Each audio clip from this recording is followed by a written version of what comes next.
Olá pessoal, então estamos de volta para mais uma aula da disciplina Cálculo Diferencial Integral 1. Então na última aula nós estudamos a parte de primitivação, primitiva ou antiderivada. Vimos que a primitiva é um processo inverso da derivada. Agora, a partir da aula de hoje, nós vamos definir novas ferramentas para a gente fazer essas contas de modo diferente. A gente vai definir o que a gente vai chamar aqui de integral, tá? Então, a gente vai começar a estudar esse ponto pensando, olhando para o problema da área. Então, a gente vai pensar em como a gente calcula a área de regiões curvas, tá? Da geometria a gente conhece, a gente sabe calcular a área de um retângulo, de um quadrado, triângulo, trapézio, círculo. Mas, quando a gente tem regiões curvas, ou seja, regiões que não estão delimitadas por esses objetos geométricos que eu acabei de comentar, a gente já não tem mais como calcular a área. Então, a gente vai começar aqui calculando a área de uma região curva. Você pode argumentar, e a área de uma região curva vai ser, a gente vai definir aqui a integral. A integral depende da área, né? Ou seja, o processo de integral por causa de área, vocês vão perceber, a gente vai analisar diversos resultados, e a gente vai perceber que não, isso é muito mais geral. Tá, eu vou começar por aqui, porque aqui, digamos, é o pontapé inicial desse novo conceito de integral que a gente vai definir, tá? Então, a gente começa aqui, mas a gente vai verificar que isso vale aqui para várias áreas do conhecimento, para diversos tipos de problemas. Então, vamos lá. Vamos supor uma função f de x, né, y igual a f de x. Inicialmente, no intervalo AB, tá? Essa função, veja, contínua nesse intervalo. Eu quero determinar a área abaixo dessa curva, que a gente vai chamar essa área de S. Então, a gente quer calcular esta área, tá? Esse x, o meu domínio, vai de A até B, como eu disse, o intervalo é fechado. Então, notem, como a gente vai calcular essa área? Com a geometria que a gente conhece. Fica difícil, correto? Para definir um novo conceito aqui, o que a gente vai fazer? A gente vai fazer algo similar ao que a gente fez lá com o limite. A gente começou com a taxa de variação média, que era uma grandeza bastante conhecida, e expandimos para uma taxa de variação instantânea, tá? Então, a gente vai fazer aqui algo parecido. A gente vai começar, por exemplo, vamos dividir essa região em retângulos. Vamos calcular a área de retângulos. Vamos somar tudo. Vamos pegar diversos retângulos aqui dentro e somar tudo, a gente obtém essa área para a gente desenvolver um novo conceito, uma nova teoria, em que depois a gente vai calcular a área, por exemplo, sem usar mais essa multidão de retângulos, dividir isso aqui em vários retângulos. A gente vai calcular isso de um processo bastante simples, bastante elegante, tá? Que é o processo de integração. Então, a gente sabe calcular a área de retângulos, de triângulos. Posso pegar essa região e dividir em vários triângulos, somar tudo. Então, a gente poderia pegar círculos, tá? Então, o que foi feito na época para resolver esse problema, que é um dos que eu comentei lá na primeira aula, tá? Foi dividir, no caso, uma região qualquer em vários retângulos. É isso que a gente vai fazer aqui, tá?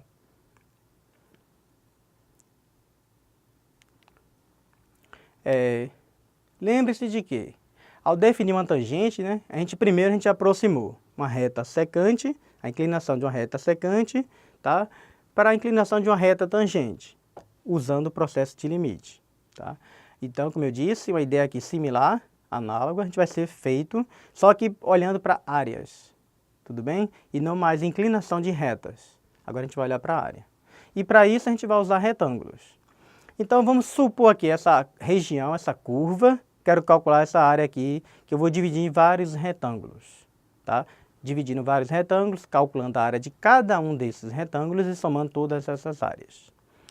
Então, a gente dividiu aqui esses intervalos, esses termos que aparecem aqui embaixo na literatura são chamados de partição. Aqui eu tenho uma partição desta função. Então, vejam, se eu pego aqui dois pontos quaisquer, por exemplo aqui, x2 menos x1, tá? Eu tenho o que a gente vai chamar de ΔX. Então, se eu pego esse A e B aqui, ó, B menos A, dividir por N, tá? Que é a quantidade de retângulos que eu vou colocar aqui dentro dessa região. Isso aqui vai ser meu ΔX, ou seja, a base, né? Então, a gente vai fazer isso de algumas formas. Primeira, nós temos aqui uma região, tá? Uma curva, eu quero calcular a área abaixo dessa região. Notem, Se eu desenhar esses retângulos para somar as áreas, o que acontece? Aqui eu tenho buracos, não preenche. Eu tenho termos que estão passando. Eu tenho aqui, então, uma aproximação de uma área por falta e aqui eu tenho uma aproximação de área por excesso, né? Então, eu preciso ajustar para que esses retângulos caibam exatamente abaixo dessa curva. Então, como é que a gente pode fazer isso?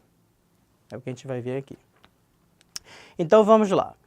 Vamos pegar aqui um retângulo qualquer, tá? Um retângulo pode ser, a gente vai chamar de iésima faixa. Então, a gente dividiu em várias faixas, vários retângulos. Vamos pegar esse daqui. Aqui eu tenho x, o intervalo de i menos 1 até xi. Então, a gente vai começar aqui. Vamos calcular a região abaixo dessa curva, tá? Em que a gente dividiu aqui em diversas faixas, ou seja, vários retângulos. Vamos olhar para a iésima faixa, tá? Que a gente vai chamar de SI, que seria esse retângulo aqui. Vamos primeiro, pessoal, tomar aqui como extremidade a direita, tá? Ou seja, eu vou pegar esse ponto aqui para substituir na função f para ter a altura do retângulo. Então, eu pego o ponto xi, substituo na função f de xi para a gente ter a altura. Por quê? Para calcular a área de cada retângulo, eu preciso de quê? Da base vezes a altura, que é resultados que a gente já conhece desde o ensino fundamental. Correto? Pronto. Então, a gente vai fazer isso com esse retângulo aqui, tá? E vamos somar a área de todos esses retângulos. O que eu queria chamar a atenção é, aqui, veja, eu peguei a extremidade direita desse retângulo. Poderia pegar a extremidade esquerda, poderia pegar um ponto, que a gente vai definir aqui, um ponto amostral, em qualquer posição desse retângulo. No meio, então, essa posição aqui a gente pode mostrar que é independente, eu posso pegar qualquer uma dessas. Então, pegando aqui a extremidade direita, xi, tá? Então, se a gente faz isso para cada retângulo desse, tá aqui, ó. Eu vou obter, né, f de x1, delta x, mais f de x2, delta x. Ou seja, estou aqui calculando áreas e somando a área de cada retângulo. Então, veja, fazer isso aqui para calcular a área de uma região curva seria muito árduo, correto? Veja que é um somatório aqui infinito, né? A gente pode somar o quanto a gente queira, ou seja, quantos retângulos desse eu queira colocar aqui dentro. Vamos chamar isso aqui de Rn, essa soma das áreas de cada retângulo.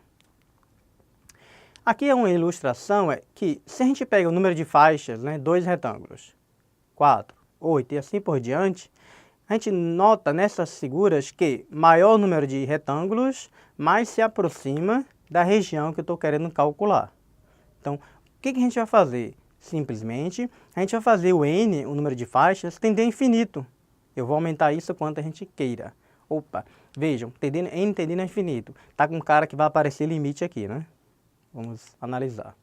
Então, se a gente está somando diversas áreas e a gente passa o limite, né, nessas áreas, soma dessas áreas, para n tendendo a infinito, ou seja, o maior número de retângulo quanto possível, tá? Esse limite aqui, o que a gente está fazendo com esse limite, com essa conta? O que a gente está obtendo? A gente está obtendo nada mais, nada menos que a área daquela região abaixo da curva, concordo? Perfeito. Tá? Esse slide aqui é apenas para ilustrar que a gente pode pegar também a extremidade esquerda, como eu comentei, ou um ponto qualquer na região da base do retângulo, tá? Mas é o mesmo limite anterior. Ok, então vocês vão encontrar no livro, na literatura, esses pontos amostrais. Esses pontos amostrais são pontos do retângulo de cada faixa. Independente da posição, é possível mostrar se a função for contínua, esses limites existem. Se esses limites existem, eu estou calculando a área dessa região aqui, tá bom? Então, vamos lá. Mais uma vez, peguei um ponto amostral qualquer xi, vou somar. Só que, vejam, esse retângulo aqui, ele passa, né? Tem um excesso. Aqui tem um buraco, né? Se eu preencher essa região de cima. Então, aqui ainda está uma aproximação ruim, porque está faltando, está passando, não está preenchendo exatamente a região que eu quero calcular a área. Tá? Então, o que eu faço? Eu vou pegar mais retângulos. Então, eu vou fazer n tender a infinito. Então, veja o que vai acontecendo. Eu tenho uma coisa irregular no início, com poucos retângulos, eu vou tomando mais retângulos, passando o processo do limite, para preencher toda essa região. Quando eu faço isso, quando isso acontece, a gente consegue calcular aquela área, né? Então, agora a gente vai usar uma notação mais compacta. Vamos chamar essa somatória aqui, ao invés de estar somando, né? Estou somando áreas de cada retângulo. Então, eu vou usar agora a notação sigma, ou seja, a notação de somatório. O meu índice está indo de 1 até n, tá? E esse n no limite vai para infinito. É grande o quanto a gente queira, a questão da aproximação.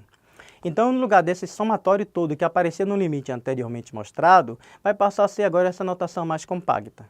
Então, o meu limite agora eu vou usar isso aqui, tá? Onde isso aqui é a soma de todas aquelas áreas daqueles retângulos. Então, vai ficando uma notação mais elegante, mais compacta, tá? Então, agora a gente passa o limite em ambos os lados, tá? A gente passa o limite para o n tendendo infinito para a gente preencher toda aquela região da curva. Ok, então, para a gente calcular a área daquela região, basta então a gente calcular esse limite. Então, mais uma vez, observe que a gente está definindo um novo conceito e para definir esse novo conceito a gente está usando o processo de limite, estamos fazendo aproximações. Então, veja como o assunto limite é um tópico bastante importante. Ele aparece na matemática em várias ocasiões, em especial criando novas teorias em conceito de limite, essa questão do infinitesimal. Isso é muito importante. E esse limite, tá? Esse mesmo limite é aquela história. Ele não aparece aqui apenas no problema que eu fiz em particular da área. Você vai perceber que esse limite em especial ele vai aparecer em diversas outras aplicações. Então, o que nós tínhamos aqui, o limite, o que a gente vai fazer agora? Pronto, aqui agora começa um novo conceito. A gente vai ter um novo conceito para que a gente possa agora abandonar o limite, ou seja, a gente não quer fazer esse limite, a gente quer usar uma ferramenta com uma derivada, uma coisa que seja mais prática, mais compacto, né, que a gente tenha resultados mais precisos, mais dinâmicos. É isso que a gente vai fazer. A gente vai sair daqui e vem para aqui. Então, esse limite aqui, a gente vai definir esse limite. Vamos chamar esse limite dessa coisa aqui. Essa coisa significa o seguinte, a leitura é a integral. Esse símbolo aqui é um S esticado, tá? S de soma, então a integral que vai de A até B da função f de x dx. Então, isso aqui é o que a gente chama de integral definida. Definida por quê? Porque eu estou definindo onde eu vou integrar de A até B. Estou trabalhando um intervalo fechado. Então, quando eu faço essa conta aqui, neste caso, numa integral definida, eu vou obter um número como resposta. Tá? Então, o que a gente faz agora é definir propriedades, teoremas, demonstrações e criar uma teoria vasta em que a gente calcule essas integrais de maneira bem mais simples do que calcular esses limites dessas aproximações que a gente fez aqui. Mas eu quero deixar claro o que está por trás de uma integral. Então, o que é uma integral? Nada mais do que uma soma. Notem, não só uma soma de áreas, né? Como eu disse, pode ser uma outra aplicação. Então, integral nada mais é do que um conceito de soma. A gente está somando de maneira bem diferente e a gente soma isso de coisas bastante complexas. Tá ok? Pronto, então, nosso objetivo agora é fazer cálculo usando esse lado esquerdo dessa equação e não o lado direito. Mesma coisa como foi feito com derivadas. Tá? E, claro, essa integral aqui, a função ela é f de x, né? Ela é integrável se esse limite existe. O limite existir, a função ela é integrável. Então está aqui o símbolo, esse símbolo foi introduzido por Leibniz. Mais uma vez, veja que a notação do Leibniz foi mais precisa do que a de Newton, né? O que a gente usa mais são os resultados do Leibniz. Está aqui a integral que a gente acabou de definir, integral definida, tá? F de x é chamado de integrando, tá? A função aqui é o integrando. Esse dx que aparece aqui, pessoal, nada mais é que para dizer a você qual é a sua variável. Então, a variável aqui é x, poderia ser qualquer outra letra. Tá? A e B são os limites de integração, A inferior, B superior. Notem que, neste caso aqui, o B é maior do que o A. A gente está no intervalo que vai de A até B. Então, B é maior do que A. Tá ok? Então, veja, esse dx, como eu disse, ó, simplesmente indica, né, que a variável independente, neste caso, é x. Aí, se você estiver trabalhando alguma coisa em função do tempo, a sua variável independente é o t, e assim por diante. Pronto. O resultado disso é o que a gente chama de um processo de integração. A gente está integrando. Tudo bem? Então, aqui está só uma observação para você verificar em que essa integral a gente usou aqui o x, mas poderia ser o t, poderia ser o r, por exemplo, alguma coisa com posição, né? O raio está variando, está aumentando conforme uma mancha de óleo, por exemplo, caiu no alto mar, uma mancha de óleo, ela está aumentando em forma circular. Então, a gente poderia trabalhar com r, né, de raio desse círculo, e assim por diante. Então, isso aqui pode mudar conforme que você estiver trabalhando. Outra observação que eu gostaria de fazer, pessoal, é o seguinte. Essa soma que aparece aqui, tá, da área, a base do retângulo vezes a sua altura, ou seja, a soma dessas áreas, isso aqui foi definido pelo matemático Riemann, e que Riemann desenvolveu também, contribuiu demasiadamente com o conceito de integral. Então, vários resultados vêm devido a Riemann. Riemann é um autor, por exemplo, de uma teoria, ele criou uma teoria, pessoal, chamada geometria não euclidiana, ou seja, a geometria riemanniana. Uma geometria, por exemplo, que a soma dos ângulos internos pode ser menor do que 180 graus, em que na geometria euclidiana plana, nós conhecemos que a soma dos ângulos internos é igual a 180 graus.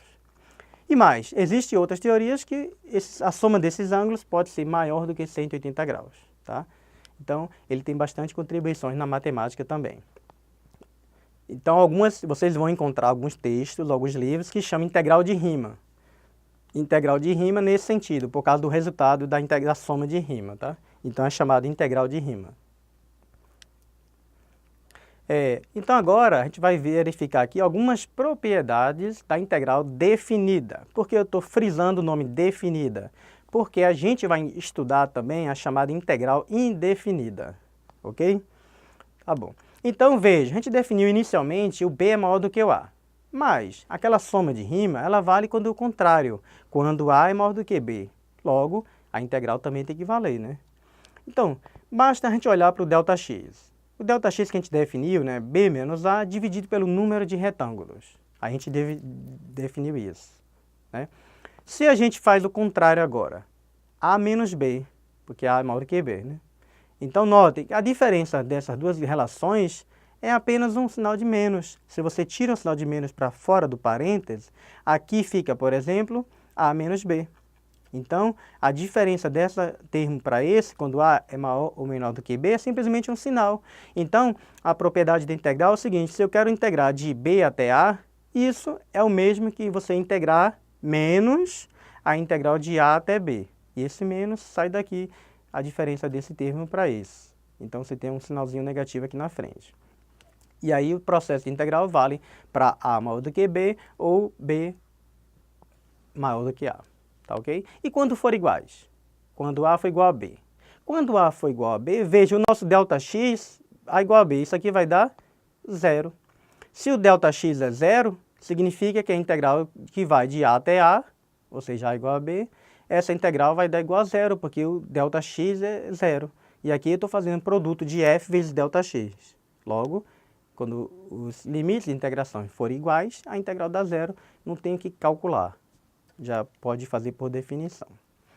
Ok, aqui estão algumas propriedades, mais uma vez estão demonstradas, algumas delas estão demonstradas no guia, em outros livros. Sugiro que vocês estudem essas demonstrações e demonstrem as que não estão demonstradas. Fica como exercício. Então vejam, se a gente vai calcular essa integral aqui, ó, a integral que vai de A até B, a constante dx. Então vejam, aqui a propriedade me diz que essa constante ela sai da integral, ela repete a constante, tá? E neste caso aqui eu teria b menos a como resultado dessa integral, se for uma constante que eu estiver integrando. Né? Agora, se eu estou integrando funções e mais soma de funções, a integral da soma é a soma das integrais. Tá? A demonstração disso aqui, pessoal, é usando definição, é usando limite. Usa limite para demonstrar isso daqui. A mesma coisa a diferença. Então aqui a diferença de funções, a integral disso é a integral da diferença. Tá? Posso separar em duas e fazer a integração. A constante ela sai da integral, tá vendo? Mesmo ela multiplicando a função, a constante sai, fica lá dentro da função. Então, o x aqui me mostra qual é a variável. Se f, o termo que depende de x, tem que ficar lá dentro, para ser integrado. Tá? Você me pergunta aqui, cadê o quociente, né? Cadê o produto? Então, aqui não tem a propriedade de integral para a gente calcular o produto de duas funções. Nesta situação, pessoal, o que a gente faz é o chamado, uma técnica de integração, chamada técnica de integração por partes. E aí, é todo um processo diferente, tem que demonstrar, e a gente usa esse resultado para calcular o produto de duas funções. Mas isso é tópico da disciplina Cálculo 2. Então, isso vocês vão estudar posteriormente, tá? Por isso não aparece aqui. Inicialmente, nós vamos fazer com um exemplo básico, em que parte desse exemplo não vai ser feita ainda a conta, vai ser feito posteriormente. Tá? A gente precisa de mais alguns resultados. Apenas para ilustrar. Eu tenho essa integral aqui. Vamos calcular essa integral. Tá? Então, vai de 0 até 1 e a função é 4 mais 3x². Pela propriedade, nós podemos separar essa integral aqui em duas somas. Tá? Veja, os limites permanecem. Usamos a propriedade, separamos aqui em duas. Pela propriedade, essa constante aqui, propriedade 1, o 4 sai da integral, né? Então, o 4 vai sair da integral. Pela propriedade, diz que isso aqui vai ficar b menos a. Então, 1 menos 0.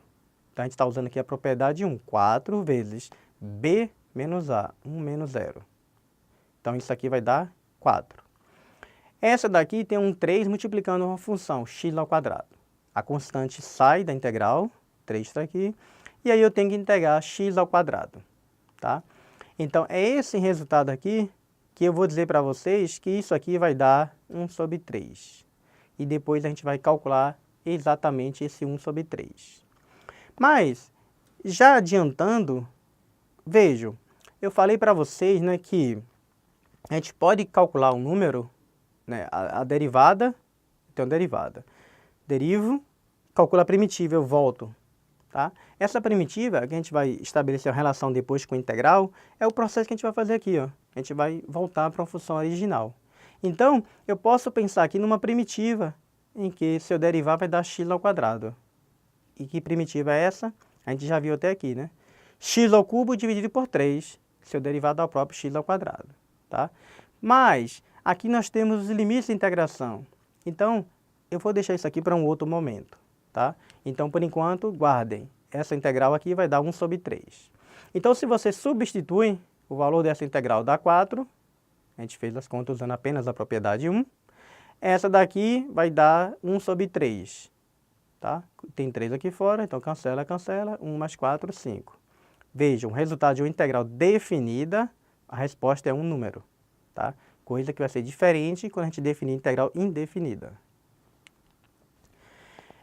Aqui está uma série de vídeos, talvez você não tenha tempo de assistir todos eles. Pelo menos assista o primeiro e o último, em que o último ele trabalha exatamente com essas propriedades da integral, demonstrar, exercitar, então acho interessante. No mínimo o primeiro e o último deveriam ser assistidos. Então, na próxima aula a gente vai aprofundar um pouco mais o conceito de integral, vamos estudar 2 teoremas específicos e aí sim a gente vai estar apto a fazer algumas integrações. Então, até a próxima aula, tenha um bom estudo e não deixe de exercitar os conceitos, não pode deixar para acumular. Então, até a próxima.